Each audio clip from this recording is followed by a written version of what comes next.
เคยสงสัยไหมคะว่าทำไมหลายคนที่พยายามฝึกวิปัสสนาภาวนาถึงไปไม่ถึงไหนหรือบางครั้งกับหลงทางอยู่กับความคิดของตัวเอง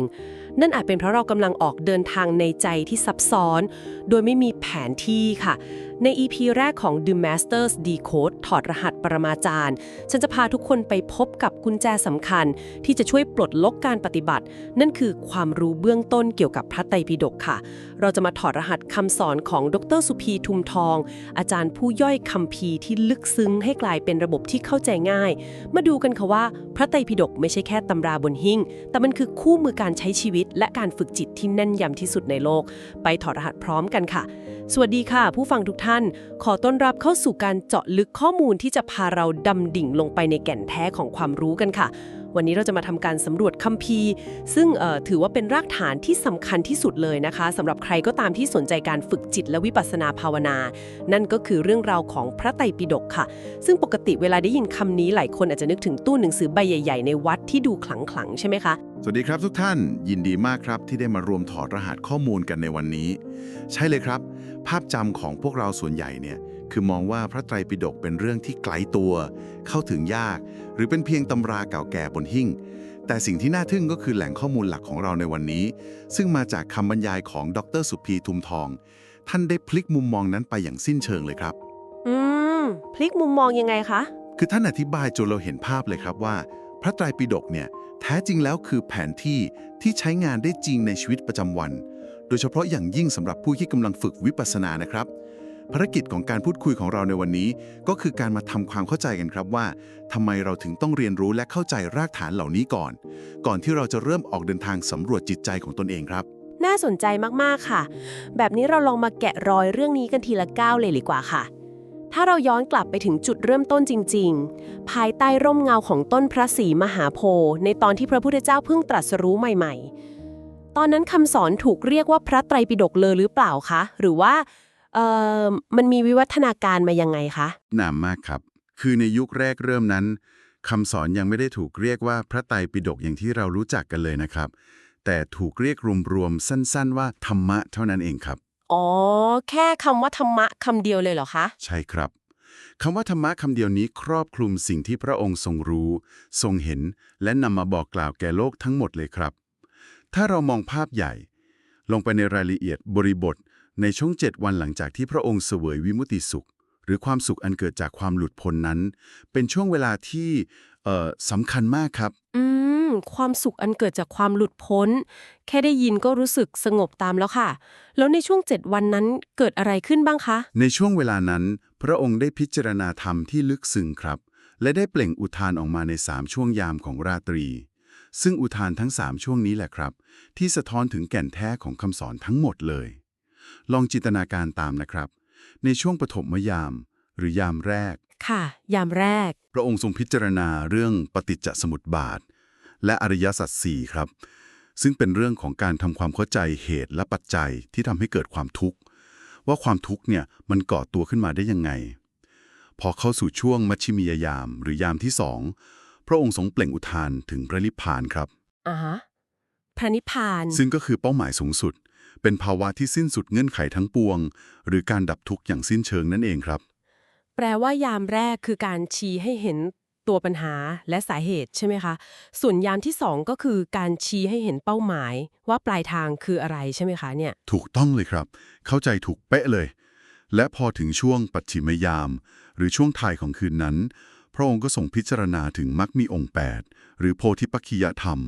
ซึ่งก็คือหนทางหรือวิธีปฏิบัติเพื่อนำไปสู่เป้าหมายการดับทุกข์นั่นเองครับโอ้โหครบถ้วนกระบวนความเลยนะคะคือมีทั้งตัวปัญหามีเป้าหมายแล้วก็มีหนทางแก้ไขตรงนี้น่าสนใจมากๆค่ะเพราะว่า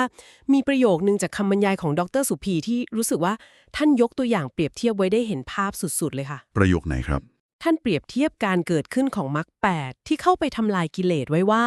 เหมือนดวงอาทิตย์ที่สาดแสงส่องสว่างและกำจัดความมืดมิดเช่นนั้นคือพอเราเริ่มเดินตามมรรค8ปุ๊บความรู้แจ้งมันเกิดขึ้นกิเลสและความไม่รู้มันก็หายวับไปเลยเหมือนเราเดินเข้าไปในห้องมืดๆแล้วแบบสับสวิตช์เปิดไฟนะคะเป็นการเปรียบเทียบที่ทรงพลังและตรงไปตรงมามากครับและนี่นำมาสู่ประเด็นที่ว่าแล้วจากคำว่าธรรมะสั้นๆคำเดียว มันพัฒนามาเป็นระบบแผนที่ขนาดใหญ่ที่เราเห็นในปัจจุบันได้อย่างไร วิวัฒนาการของคำเรียกนี่แหละครับที่น่าสนใจ อันนี้ก็สงสัยเหมือนกันค่ะ จากคำว่าธรรมะ แล้วมันค่อยๆ เปลี่ยนแปลงไปยังไงคะ คือหลังจากที่พระพุทธเจ้าทรงแสดงปฐมเทศนา ที่เราคุ้นชื่อกันว่าธรรมจักรกับปวัตนสูตร แล้วท่านอัญญาโกณฑัญญะได้ดวงตาเห็นธรรม บรรลุเป็นพระโสดาบันคำเรียกคำสอนก็เริ่มมีพัฒนาการครับ เริ่มเปลี่ยนไปแล้วใช่ไหมคะ ใช่ครับ จากเดิมที่มีแค่คำว่าธรรมะ ก็เริ่มมีการใช้คำว่า พรหมจรรย์เพิ่มเข้ามา เพื่อสื่อถึงข้อปฏิบัติอันประเสริฐ และเมื่อเวลาผ่านไปเรื่อยๆ จนถึงช่วงที่พระพุทธเจ้าใกล้จะปรินิพพานคำสอนทั้งหมดก็ถูกขมวดรวมและเรียกว่าพระธรรมวินัยครับ พระธรรมวินัย อ๋อ ซึ่งพระองค์ทรงตรัสฝากฝังไว้ชัดเจนเลยนะครับว่า ธรรมะและวินัยนี้แหละ จะเป็นศาสดาแทนพระองค์เมื่อทรงร่วงลับไปแล้ว แสดงว่าคำว่าวินัยเริ่มเข้ามามีบทบาทชัดเจนในช่วงนี้ใช่ไหมคะ แล้วทำไมพระพุทธองค์ถึงต้องเริ่มบัญญัติวินัยแยกลงมาให้ชัดเจนขนาดนั้นด้วยคะในเมื่อตอนแรกก็มีแค่คำว่าธรรมะ ก็น่าจะเพียงพอแล้วใช่ไหมหรือคะ เป็นข้อสังเกตที่ดีมากครับ ขออนุญาตอธิบายช้าๆให้เห็นภาพบริบทในยุคนั้นนะครับ คือในช่วงแรกที่พระภิกษุยังมีจำนวนไม่มาก และล้วนแต่เป็นผู้ที่มีกิเลสเบาบาง วินัยที่เป็นข้อห้าม หรือกฎระเบียบต่างๆ ยังไม่มีความจำเป็นเลยครับ อืม เหมือนสังคมเล็กๆ ที่คนมีวินัยในตัวเองอยู่แล้ว ใช่ครับ แต่เมื่อเวลาผ่านไปมีคนเข้ามาบวชในร่มเงาของศาสนามากขึ้น ร้อยพ่อพันแม่ พระองค์จึงทรงเริ่มบัญญัติวินัย โดยไม่ได้บัญญัติขึ้นมาลอยๆนะครับ แต่อาศัยวัตถุประสงค์ถึง 10 ประการ ยกตัวอย่างเช่น เพื่อความผาสุกของสงฆ์โดยรวม หรือที่ระบุไว้ตรงๆเลยก็คือ เพื่อข่มคนหน้าด้านครับ เพื่อข่มคนหน้าด้าน โอ้โห ชัดเจนมากเลยค่ะ ครับ หรือบุคคลที่เข้ามาบวชด้วยเจตนาที่ไม่บริสุทธิ์นั่นเองครับ อ๋อ แสดงว่าปัญหาเรื่องคนเนียนเข้ามาหาผลประโยชน์ หรือประพฤติตัวไม่เหมาะสมเนี่ย มีมาตั้งแต่ 2,500 ปีที่แล้วเลยนะคะเนี่ย พระพุทธองค์ถึงต้องตั้งกฎเกณฑ์ขึ้นมาเป็นรั้วป้องกันเลย ใช่ครับ มนุษย์ก็คือมนุษย์ครับ แล้ววัตถุประสงค์ที่สำคัญที่สุดในการบัญญัติวินัยก็คือ เพื่ออายุของพระศาสนาครับ วินัยจึงเปรียบเสมือนรั้วที่คอยปกป้องคุ้มครองผู้ปฏิบัติ และรักษาสังคมของคณะสงฆ์ให้อยู่รอดได้ ทีนี้นอกจากวินัยแล้ว อีกส่วนที่ตามมาก็คือพระสูตร หรือสุตตันตปิฎกครับ ดร.สุพีเล่าไว้ว่า เหตุการณ์ที่ทำให้เกิดพระสูตรนั้นไม่ได้เกิดขึ้นแบบสุ่มๆ แต่มาจาก 4 สาเหตุหลักครับ มีสาเหตุอะไรบ้างคะ ประการแรกเลยนะครับ คือเกิดจากอัธยาศัยของพระองค์เองครับ คือพระองค์ทรงเห็นด้วยพระญาณว่าควรหยิบยกเรื่องนี้ขึ้นมาตรัสสอน ทรงเห็นว่าถึงเวลาที่ต้องสอนเรื่องนี้แล้ว ประการที่ 2 เกิดจากอัธยาศัยของผู้ฟังครับ คือทรงดูว่าคนที่อยู่ตรงหน้าพร้อมจะรับฟังเรื่องระดับไหน มีอุปนิสัยอย่างไร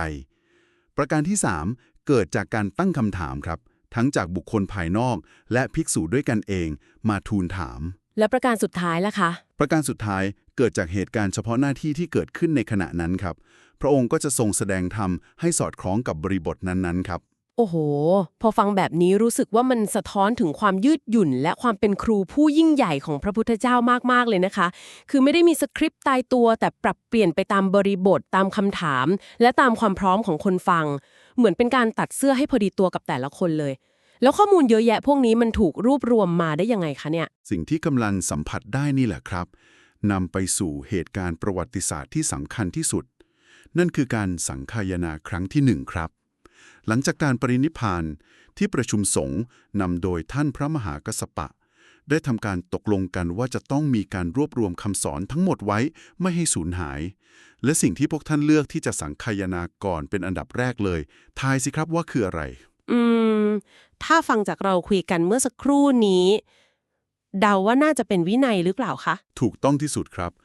ที่ประชุมเลือกสังคายนาพระวินัยก่อน เพราะท่านมองเห็นตรงกันว่า วินัยเปรียบเสมือนอายุของพระศาสนา ตราบใดที่วินัยยังตั้งมั่นอยู่ ศาสนาก็ยังคงตั้งมั่นอยู่ได้ หากเปรียบเทียบให้เห็นภาพ ก็เหมือนกับการสร้างบ้านครับ วินัยคือโครงสร้างรากฐาน และเสาเข็มที่มั่นคง อ๋อ ถ้ารากฐานสุดตัวบ้านก็พัง ใช่ครับ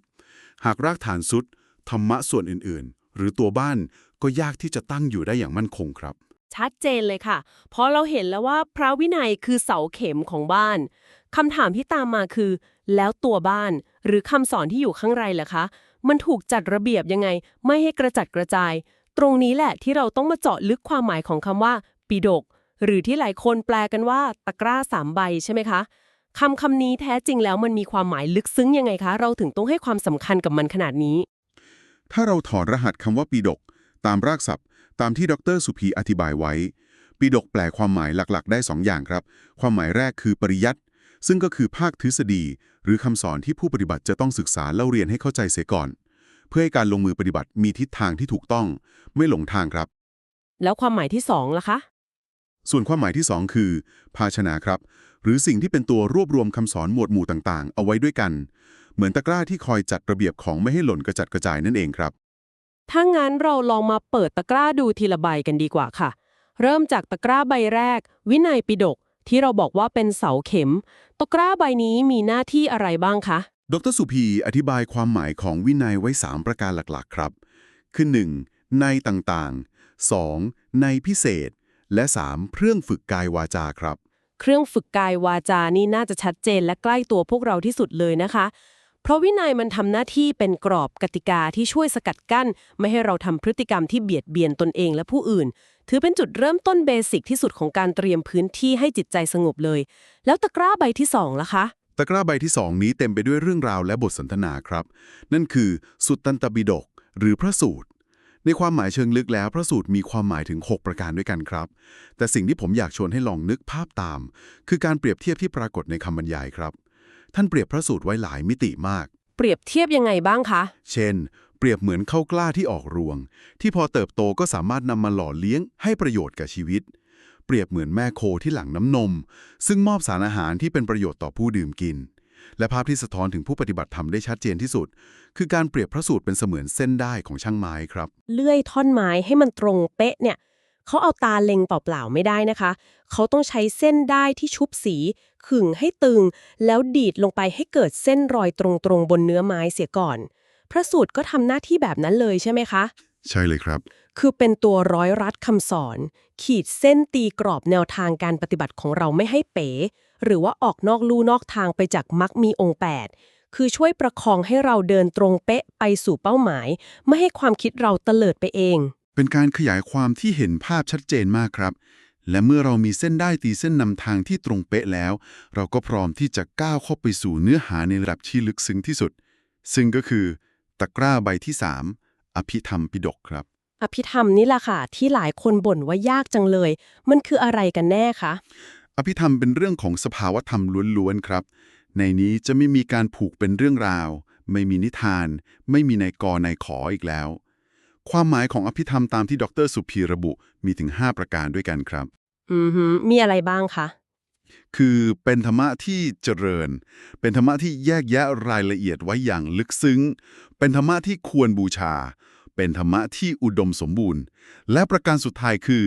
เป็นอารมณ์ของญาณปัญญาครับ โห ฟังดูเป็นวิชาการขั้นสุดยอดเลยนะคะเนี่ย ใช่ครับ เพื่อให้เห็นภาพชัดขึ้น ผมขอยกตัวอย่างคำศัพท์ที่ลึกซึ้งขึ้นมาสักคำนะครับ อย่างเช่นคำว่าสมะสีสี เดี๋ยวนะคะคำว่าสมะสีสีนี่ฟังดูสะดุดหูมาก มันไม่ได้แปลว่าสีสันอะไรแบบนั้นใช่ไหมคะ เวลาเราเอามาใช้มันหมายถึงอะไรคะ ไม่ใช่สีสันครับคำว่าสมะสีสีหมายถึง สภาวะอันลึกซึ้งของการดับกิเลสไปพร้อมๆกับการซึ่งชีวิตครับ อ๋อ คือกิเลสหมดไปพร้อมกับลมหายใจสุดท้ายเลย ใช่ครับ แม้คำนี้อาจจะอยู่ในชั้นอรรถกถา หรือชั้นที่ลึกซึ้งลงไป แต่ก็เป็นผลพวงมาจากการแยกแยะสภาวธรรม อันละเอียดอ่อนตามหลักอภิธรรมนั่นเองครับ อภิธรรมจึงเปรียบเสมือนกล้องจุลทรรศน์ที่ส่องให้เห็นกลไกการทำงานของจิต เจตสิก รูปและนิพพาน แบบยิบย่อยในระดับไมโครเลยครับ โอ้โห พอเปรียบเทียบแบบนี้ผู้ฟังทุกท่ามทวมถึงชั้นด้วยเริ่มเห็นภาพรวมของแผนที่ฉบับนี้ชัดเจนขึ้นมากเลยค่ะ วินัยคือเสาเข็ม พระสูตรคือเส้นได้ช่างไม้คอยนำทาง ส่วนอภิธรรมคือกล้องจุลทรรศน์ที่ส่องเข้าไปในจิตใจ ทีนี้เรามาเข้าสู่ประเด็นที่ทำให้รู้สึกตื่นเต้นที่สุดตอนที่ได้ศึกษาข้อมูลนี้กันค่ะ นั่นคือเรื่องของการจัดระเบียบข้อมูลระดับมหาศาล คือเรามักจะได้ยินคำว่า 84,000 พระธรรมขันธ์ซึ่งมันเยอะมาก แต่บรรดานักปราชญ์และอรรถกถาจารย์ในอดีตท่านสามารถนำมาจัดหมวดหมู่แผนที่แห่งใจนี้ได้ถึง7รูปแบบด้วยกันค่ะมีรูปแบบไหนที่คนธรรมดาอย่างเราควรรู้เพื่อนำไปปรับใช้บ้างคะ เราคงไม่ต้องท่องจำทั้งหมดทั้ง7รูปแบบครับแต่การเข้าใจโครงสร้างพื้นฐานจะทำให้เราเหมือนมีสารบัญในหัวเวลาจะหยิบแผนที่มาใช้ได้เปิดถูกหน้าครับลองค่อยๆถอดรหัสหมวดหมู่ที่สำคัญไปด้วยกันนะครับแบบแรกเลยที่ผมชอบมากคือการจัดแบบ1หรือ The One Taste ครับท่านเรียกสิ่งนี้ว่าวิมุตติรส แปลว่ารสชาติแห่งความหลุดพ้นใช่ไหมคะ ใช่ครับ หมายความว่าแม้พระพุทธพจน์จะมีมากมายมหาศาลถึง 84,000 ข้อเพียงใด แต่ทั้งหมดทั้งมวลมีรสชาติเพียงรสเดียวครับ คือความหลุดพ้นดร.สุพีเปรียบเทียบเหมือนน้ำทะเลในมหาสมุทรครับ อ่ะฮะ เหมือนน้ำทะเล ครับ ไม่ว่าเราจะตักมาจากฝั่งอ่าวไทย หรือตักมาจากมหาสมุทรแปซิฟิก มันก็มีรสเค็มเพียงรสเดียวคำสอนทั้งหมดก็มุ่งไปสู่การหลุดพ้นจากกิเลสเพียงประการเดียวเช่นกันครับ อืม ลึกซึ้งมากค่ะ ไม่ว่าจะเปิดอ่านหน้าไหนปลายทางคือความหลุดพ้นเหมือนกันหมด และอีกการจัดกลุ่มหนึ่งที่คิดว่าน่าสนใจมาก คือการจัดหมวดหมู่แบบ 5 หรือที่เราเรียกว่านิกายทั้ง 5 ค่ะ ใช่ครับ การแบ่งนิกายทั้ง 5 นี้ ถ้าเปรียบเทียบให้เห็นภาพง่ายๆในยุคดิจิตอลแบบนี้ ก็เหมือนการจัดเพลย์ลิสต์ในแอปพลิเคชันสตรีมมิ่งอย่าง Spotify หรือ YouTube เลยครับ อ๋อ จัดเพลย์ลิสต์ยังไงคะเนี่ย คืออย่างนี้ครับ 1. ทีฆานิกาย อันนี้คือเพลย์ลิสต์รวมพอดแคสต์หรือประสูตรขนาดยาวๆ ฟังกันเต็มอิ่ม อือหือ สายฟังยาว 2. มัชฌิมานิกาย คือกลุ่มพระสูตรขนาดปานกลาง ไม่สั้นไม่ยาวเกินไป 3. สังยุตตนิกาย อันนี้จัดตามกลุ่มเรื่องที่เกี่ยวข้องกัน เหมือนการจัดหมวดหมู่ตามแท็กครับ เช่น หมวดเทวดา หมวดจิต ๆ แบบนี้ก็หาง่ายเลยสิคะ ใช่ครับ และ 4. อังคุตตรานิกาย จัดตามตัวเลขครับ เช่น หมวดธรรมะ1ข้อ หมวดธรรมะ2ข้อ ไล่ไปเรื่อยๆทำให้คนโบราณค้นหาข้อมูลง่ายมากครับ แล้วเพลย์ลิสต์สุดท้ายล่ะคะ นิกายที่ 5 ซึ่งมีความสำคัญและกว้างขวางมาก นั่นคือ ขุททกนิกายครับ ขออนุญาตเน้นย้ำการออกเสียงให้ผู้ฟังทุกท่านจำได้แม่นๆนะคะ นิกายนี้เราจะอ่านออกเสียงกันชัดๆว่า ขุททกะนิกายนะคะ ว่าแต่นิกายนี้มันรวบรวมอะไรไว้บ้างคะ ขุททกนิกาย เป็นเสมือนศูนย์รวมของคัมภีร์ที่เหลือทั้งหมดเลยครับ อะไรที่ไม่ได้จัดอยู่ใน 4 หมวดแรก จะถูกนำมารวมไว้ที่นี่ทั้งหมด ในบางการจัดหมวดหมู่ของบางสำนัก ทั้งวินัยปิฎกและอภิธรรมปิฎกก็ถูกนำมารวมอยู่ในขุททกนิกายนี้ด้วย เรียกว่าเป็นคลังข้อมูลหรือเพลย์ลิสต์ที่ครอบคลุมจักรวาลที่สุดครับ เห็นภาพเลยค่ะว่าคนโบราณท่านมีระบบระเบียบในการจัดการ Data ที่สุดยอดมาก แล้วนอกจากการจัดแบบนิกายทั้ง 5 แล้ว ยังมีแบบไหนอีกคะ ยังมีการจัดแบบ 9 องค์ประกอบหรือที่เรียกว่านวังคะสัตทุศาสตร์ครับ ซึ่งแบ่งตามรูปแบบของเนื้อหาหรือสไตล์การนำเสนอ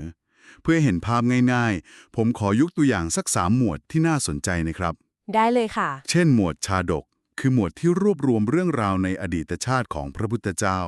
เพื่อเป็นบุคลาธิฐานสอนใจให้คนจำง่าย หรือหมวดคาถา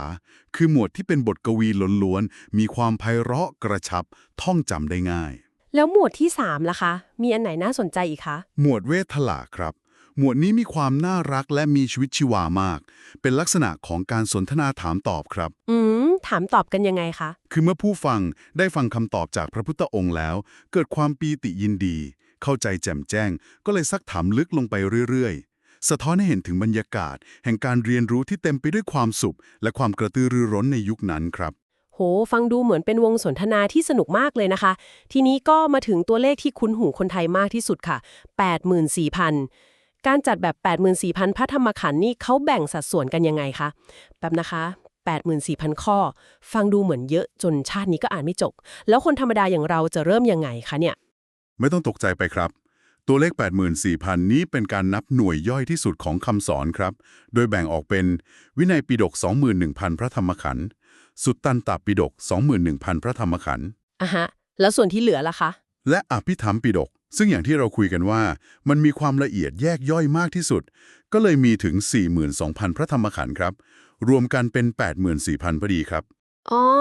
พอแจกแจงแบบนี้ก็ถึงบางอ้อเลยค่ะว่าทำไมคนโบราณถึงนิยมสร้างพระพุทธรูปให้ครบ 84,000 องค์ หรือสร้างพระพิมพ์เล็กๆบรรจุไว้ในเจดีย์เยอะแยะมากมาย เพราะเจตนาลึกๆแล้ว เขาไม่ได้แค่สร้างรูปเคารพเฉยๆ แต่เขาต้องการสร้างตัวแทนของคำสอน หรือพระธรรมขันธ์แต่ละข้อให้เป็นรูปธรรมและคงอยู่สืบไปนั่นเองค่ะ เป็นกุศโลบายที่แยบยลมาก ถูกต้องเลยครับ ถ้าเราเชื่อมโยงภาพรวมทั้งหมดตั้งแต่ต้นจนจบ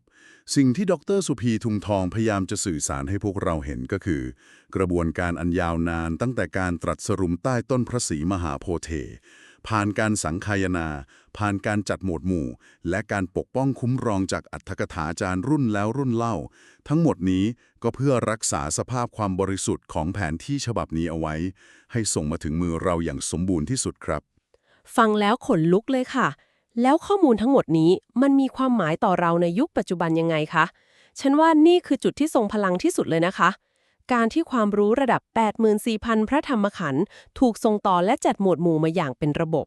ทำให้ในปัจจุบันนี้แผนที่แห่งใจฉบับสมบูรณ์ที่สุดได้ย่อส่วนมาอยู่เพียงแค่ปลายนิ้วสัมผัสของเราแล้วค่ะ ใช่ครับ สะดวกมากจริงๆครับ ไม่ว่าจะเป็นทางเว็บไซต์หรือแอปพลิเคชันต่างๆ เราสามารถเปิดอ่านศึกษาค้นคว้า และน้อมนำใจเข้าไปเฝ้าพระพุทธเจ้าได้ทุกที่ทุกเวลาทุกวันเลยค่ะ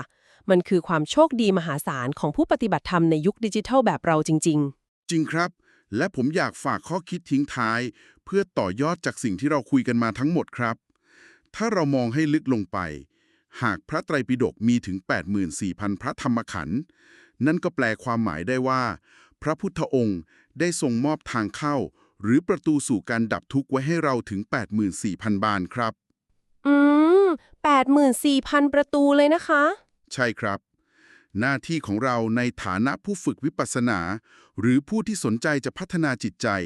อาจจะไม่ใช่การแบกความกดดันว่า ฉันจะต้องท่องจำแผนที่นี้ให้ได้ทั้งหมดทุกตัวอักษร หรือต้องอ่านให้ครบทุกหน้า แต่ภารกิจที่แท้จริงของเรา คือการเริ่มเปิดอ่าน ทดลองปฏิบัติ และค้นหาประตูบานที่เหมาะสมกับจริตและอัธยาศัยของเรามากที่สุดให้เจอต่างหากครับ ตอนนี้แผนที่ฉบับที่แม่นยำและสมบูรณ์ที่สุด ถูกส่งทอดข้ามการเวลา มาอยู่ในมือของผู้ฟังทุกท่านแล้วคำถามสำคัญที่พวกเราต้องตอบตัวเองในวันนี้ก็คือ เราพร้อมที่จะกางแผนที่ฉบับนี้ แล้วก้าวเดินตามเส้นทางแห่งความหลุดพ้นนั้นหรือยัง ก้าวเดินหรือเปล่าสำหรับผู้ฟังทุกท่านที่รู้สึกว่าเนื้อหาจากการเจาะลึกข้อมูลในวันนี้เป็นประโยชน์ และอยากมีส่วนร่วมในการเป็นผู้ส่งต่อแผนที่แห่งปัญญา ขอเชิญชวนให้ทุกท่านช่วยกันกดไลค์และกดแชร์คลิปนี้ค่ะ เพื่อส่งมอบสิ่งดีๆ และความรู้ที่ทรงคุณค่านี้กับเพื่อนๆ หรือผู้อื่นด้วยนะคะ และที่สำคัญที่สุดสำหรับใครที่อยากสัมผัสกับความลึกซึ้งของการจัดหมวดหมู่ หรืออยากเจาะลึกที่มาที่ไปแบบเต็มอิ่ม ฟังแล้วกระชุ่มกระชวยใจ ขอให้ทุกท่านคลิกลิงก์ที่อยู่ใต้คลิป YouTube นี้นะคะ เพื่อเข้าไปรับฟังรายละเอียดการบรรยายฉบับสมบูรณ์ของอาจารย์สุพีทุงทอง ขอย้ำเลยนะคะว่าการบรรยายคลิปเต็มของอาจารย์นั้นมีอรรถรสน่าติดตามฟังสนุกมากๆ และถึงแม้ว่าผู้ฟังทุกท่านจะไม่เคยเรียน หรือไม่เคยมีความรู้ภาษาบาลีมาก่อนเลย ก็ไม่ต้องกังวลเลยค่ะ เพราะท่านจะสามารถทำความเข้าใจได้อย่างเป็นธรรมชาติ และจะได้รับความรู้เกี่ยวกับภาษาบาลีเบื้องต้นติดตัวกลับไปอย่างแน่นอนค่ะสำหรับการสำรวจคัมภีร์และถอดรหัสของเราในวันนี้ เราทั้งสองคนต้องขอขอบคุณผู้ฟังทุกท่าน ที่มาร่วมเดินทางไปในแผนที่แห่งพระไตรปิฎกด้วยกัน ขอให้ทุกท่านมีความสุขกับการเรียนรู้ และค้นพบประตูแห่งความสงบของตนเองค่ะ สวัสดีค่ะ สวัสดีครับ